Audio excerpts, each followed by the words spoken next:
Γεια σας και πάλι αγαπητοί φίλοι. Στη σειρά μας Έλληνες λογοτέχνες θα μπούμε αυτή τη φορά σαν μποτήλια στο πέλαγος στο στοιχείο μας και θα διαβάσουμε ένα διήγημα του μεγάλου ναυτικού Έλληνα διηγηματογράφου Ανδρέα Γαρκαβίτσα από τα λόγια της Πλώρης με τίτλο «Το Γιούσουρι». Είναι μαζί με τους Φουγκαράδες ένα από τα πιο γνωστά του διηγήματα, πραγματικά όμορφα διηγήματα της εποχής εκείνης. Το Γιούσουρι. Όταν το πρωτάκουσα ήμουν παιδί στα Σπάργανα και σαν έφτασα 20χρονο παλικάρι έλεγαν ακόμη για εκείνο με τον ίδιο θαυμασμό και περισσότερη φρίκη. Το Γιούσουρι, το αντριωμένο Γιούσουρι που βρίσκεται στον κόρφο του Βόλου. Το Γιούσουρι που ώρες ψηλώνει και θεριεύει ως το πρόσωπο της θάλασσας. Ώρες χαμηλώνει και γίνεται κάστρο αγύριστο με τους ρόζους και τα κλαδιά, με τις ρίζες και τα αντιρρήματα. Κάτω στο νησί μας το έχουν μόλογο. Γενιά σε γενιά το παραδίδουν οι ναύτες και πάει από πατέρα σε παιδί, από παιδί σε αγγόνι, πάντα μεγάλο, θαυμαστό πάντα, σκληρό σαν σίδερο, δυνατό σαν λέοντας, ψυχωμένο και αθάνατο σαν στοιχιό. Εκείνοι που το πρωτοείδαν έσβησαν από τη θύμηση των ανθρώπων τώρα. Εκείνοι που ονειρεύτηκαν να το κόψουν κοιμούνται αξύπνητα στη γη ή και στα βάθη της θάλασσας. Εκείνοι που πήγαν γυρεύοντας δεν δευτέρωσαν το σκοπό τους.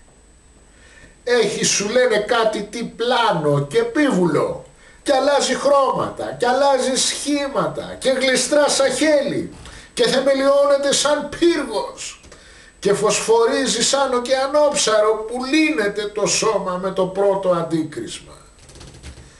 Εγώ από μικρός που το άκουα με έπιανε κάτι τι παράξενο, φόβος και μαζί πείσμα. Καλά, έλεγα, ο διπίθαμος αράπης που ρουφά τα πέλαγα και φράζει τα ποτάμια μονάχα με τα γένια του. Καλά η αθάνατη γοργόνα του Αλέξανδρου η αδελφή που γυρίζει τη θάλασσα και στο πικρό άκουσμα βουλιάζει τα πλεούμενα σύψυχα με την ουρά της. Δεν μου λες, πατέρα, κάνω κάποτε στο γέροντά μου. Τι είναι αυτό το Γιούσουρι? Ξύλο, παιδί μου, σαν και τα άλλα, θαλασσόξυλο. Αν θέλεις να το μάθεις, σύρε να ειδείς την πίπα μου. Πάω μέσα, ανοίγω το αρμάρι, βρίσκω την πίπα του. Μια πίπα χοντρή και μεγάλη, με ρόζους, μαύρη, κατάμαυρη σαν έβαινος. Μπα! Τούτο είναι το Γιούσουρι. Το κόβουν λοιπόν? Το κόβουν, λέει, αφού το έχεις στα χέρια σου. Έκοψα πύχες όταν ήμουν σφουγγαράς. Γιατί δεν πας λοιπόν να κόψεις και το Γιούσουρι του Βόλου? Πέτρωσε ευθύς το χαμόγελο στα χείλη του. Σοβαρεύτηκε το πρόσωπό του. Γύρισε και με κοίταξε σφαιρεμένα σαν να έλειπε ο νους από το κεφάλι του. Αχ, είπε, το Γιούσουρι του Βόλου δεν είναι το ίδιο. Πήγα μια φορά κι εγώ, μα λίγο έλειψε να αφήσω δίχως άντρα τη μάνα σου. Αφού κόβεται. Κόβεται όταν είναι μικρό. Κάτω στην Μπαρμπαριά είναι δάση ολάκερα. Εκεί που ψαρεύουν το σφουγγάρι αρπάζουν και κανένα κλαρί. Έτσι κλεφτά την ώρα που κοιμάται. Άμα όμως ξυπνήσει δεν το κόβει ούτε η ρομφαία του Αρχάγγελου.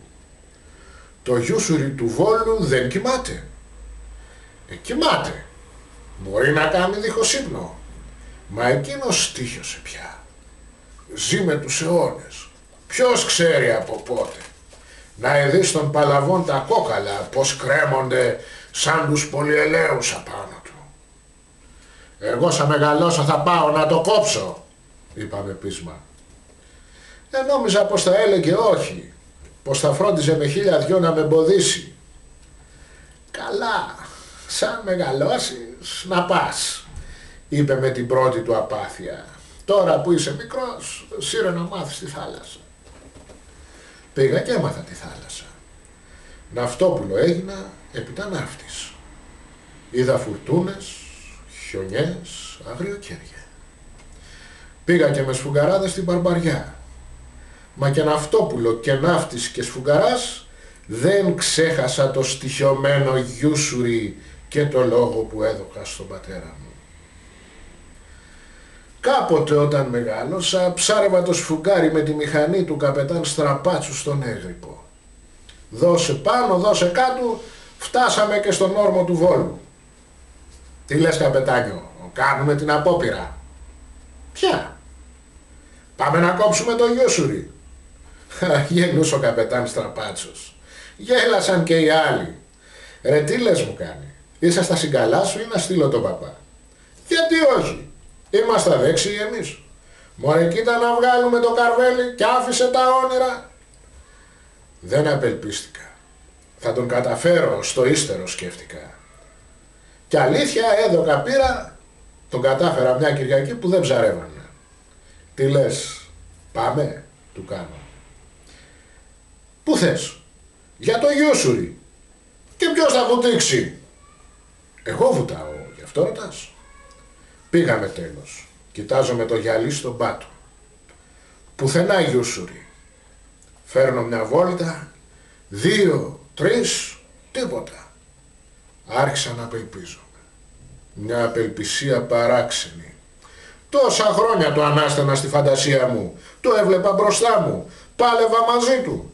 Τον νικούσα. Και τώρα βγαίνουν όλα ψέματα. Δεν μπορούσα να το υποφέρω. Κάπου έπρεπε να υπάρχει. Κάπου να το συναντήσω.